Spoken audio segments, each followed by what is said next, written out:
Ng isa sa apat na suspect na pumatay umano sa isang Amerikano sa Laguna. Namukhaan daw siya ng isang kaanak ng biktima nang mangyari ang insidente. Balita hatid ni Chino Gaston.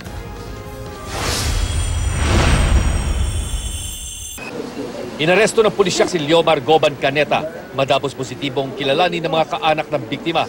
Isang construction worker si Caneta na dati palang kinontrata ng biktimang si Michael Richard Jensen para mangumpuni sa kanyang bahay. Kahit daw kasi naka-dust mask ang mga sospek ng pasukin ng bahay, namukhaan ng isa sa pamilya ng biktima si Caneta nang saglit umano niyang ibinaba ang takip sa kanyang mukha para tawagin ang mga kasamahan.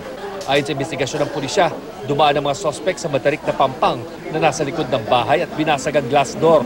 Nang bumaba mula sa pangalawang palapag si Jensen, nakasalubong niya ang isa sa mga sospek na may bit-bit na baril.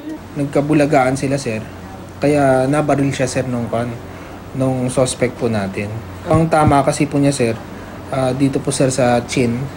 Tapos tumagos po, sir, sa likod na banda dito sa may batok. Nang magsibabaan ng iba pang miyembro ng pamilya, duguan at agaw buhay na raw noon ang biktima. Tinutukan din daw sila ng baril ng mga sospek at pinadapa sa sahig bago pinaghahalughog ang mga kwarto at mga kabinet ng bahay. Sa kwento ng pamilya ng biktima sa pulisya, nagtangka pa raw kurso na dahil ng sospek ang isa sa mga babaeng anak ng biktima pero napigilan siya ng iba niyang kasamahan.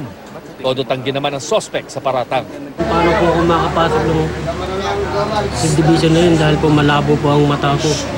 Marami pong testigo na nandun po ako sa barang. 3,000 pisong cash, 3 laptop at 4 na cellphone ang natangay ng mga sospek.